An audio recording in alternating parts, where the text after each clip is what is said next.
आज मैं अकेला ही काम पर था तो देखो क्या क्या किया आज हमने। हेलो दोस्तों, चलो करते हैं आज के मिनी व्लॉग की शुरुआत। मेरे दिन की शुरुआत होती है सुबह के 5:30 बजे। बड़े भाई बाहर गए हुए हैं तो इस वजह से सुबह जल्दी उठकर लग जाता हूँ दुकान की साफ सफाई करने के लिए। शटर को खोलने के बाद मैं अपनी मशीन को बाहर निकालता हूँ एक डंडे की सहायता से। ब्लोअर लगाकर अपनी मशीन का सारा बुरादा निकाल देता हूँ। साफ सफाई करता हूँ, तब तक पापा आ जाते हैं नीचे, लग जाते हैं आग जलाने के लिए। मैं नहाकर दुकान में जोत बत्ती करता हूँ और हो जाता हूँ तैयार काम पर जाने के लिए। टिफिन को बाहर रख के राहुल का इंतजार कर रहा हूँ। पापा देखो मोमबत्तियों को पिघलाकर मोम बना रहे हैं। पुरानी मोमबत्ती पड़ी हुई थी, उन्हें इकट्ठा करके इस तरह पिघला रहे हैं। जयदयाल स्कूटी ले आता है और पता चलता है कि राहुल आज नहीं आ रहा। जयदयाल को दुकान पर ही काम है तो मैं अकेले ही चल पड़ता हूँ अपने काम पर। लगभग 30 मिनट में पहुंच जाता हूँ अपनी स्कूटी पर हिसार। अपनी साइड पर जा ही रहा था तो रास्ते में मिल जाती है फाटक बंद। हम ट्रेन आने का इंतजार कर रहे थे तो तभी खाली इंजन आ जाता है यहीं पर। इस इंजन वाले को यहीं पर याद आता है कि ट्रेन तो पीछे ही भुलाया। अभी यहाँ बीच में रोक कर ये सोच रहा है कि अब क्या किया जाए। थोड़ी देर सोचने के बाद ये वापस से चल पड़ता है। लगता है किसी बड़े अधिकारी का फोन आ गया, इस वजह से ये वापस आ जाता है ट्रेन लेने के लिए। जब तक ये अपने डब्बों को लगता है तब तक फाटक को खोल देते हैं और मैं पहुंच जाता हूँ अपनी साइट पर। आज मैं अपनी साइट पर अकेला ही हूँ। ऋषभ की भी आज छुट्टी है, इस वजह से लग जाते हैं टेप उतारने के लिए। आज जितनी भी टेप लगी हुई है सबसे पहले उन्हें उतारते हैं। किचन और वैनिटी के कुछ दरवाजे थे तो उनकी टेप उतार देते हैं। मैं लग जाता हूँ स्टडी टेबल की टेप उतारने के लिए। ऋषभ इस आर्च की टेप उतार रहा है। देखो इस आर्च पर भी कितनी सारी टेप लगी हुई है। इस स्टडी टेबल भी जितनी भी टेप लगी हुई थी फटाफट से उतार देता हूँ। सभी टेप उतारने के बाद देखो ये कुछ इस तरीके का दिख रहा है। जब तक ऋषभ किचन के आर्च की टेप उतारता है मैं तब तक इन दरवाजों की पीवीसी टेप की कटिंग कर लेता हूँ। देखो ये पीवीसी टेप यहाँ साइड से थोड़ी सी बड़ी हुई है। ग्राइंडर से सबसे पहले इसके चारों तरफ के कॉर्नर को बराबर करता हूँ। अब चोरसी की सहायता से इसके फ्रंट साइड की और बैक साइड की पीवीसी टेप की कटिंग करता हूँ। सभी दरवाजों की फिनिशिंग करने के बाद देखो यहाँ पर रख देता हूँ। तरह की स्टडी टेबल की 3 दराज है तो इनकी भी फिनिशिंग करनी है। इन दराजों की फिनिशिंग करने के बाद जो स्टडी टेबल में भी पीवीसी टेप बड़ी हुई थी तो उन्हें भी काट देता हूँ।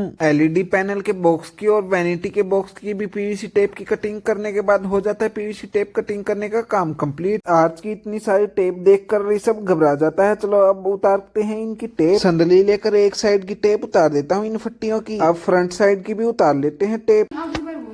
क्यों देती हूँ फोन, मेरा फोन मांझा देख लिए।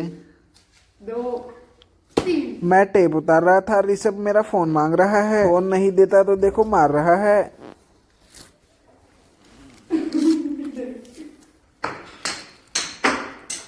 पागल हो गया क्या? लाग जाओगी मांझा। दे दो फोन। सभी टेप उतारने के बाद लग जाता हूँ इन गोलाइयों पर सलमाइका चिपकाने के लिए। फेविकोल और टेप लगा के इसकी सलमाइका चिपका देता हूँ। चलो मैं आपको बताता हूँ ये सेल्फ कहाँ की है। ये सेल्फ है इस अलमारी की। देखो यहाँ पर लगने वाली है ये इस तरीके की। यहाँ पर 3 लगने वाली है तो तीनों पर सलमाइका चिपका देता हूँ। आज जितनी भी टेप लगी हुई थी सभी टेप उतार देते हैं। देखो इस एलईडी पैनल की भी टेप उतार देते हैं। क्रोकरी रखने वाली अलमारी की भी सभी टेप उतार देते हैं और किचन के आर्च की भी सभी टेप उतार देते हैं। शाम हो जाती है, अब चलो चलते हैं यहाँ से। अपने सभी टूल्स रखने के बाद पहुंच जाता हूँ वापस अपने हांसी शहर में। घर आते ही इवांशी बोलती है कि कुछ चीज ला के लेके आओ। अब जा रहा हूँ इवांशी को चीज दिलाने के लिए। घर के पास में ही किराने की दुकान है तो पहुंच जाता हूँ वहाँ पर। इवांशी को चीज दिला लाता हूँ और हो जाता है आज के हमारे मिनी व्लॉग का एंड। प्लीज दोस्तों लाइक से सब्सक्राइब जरूर कर देना।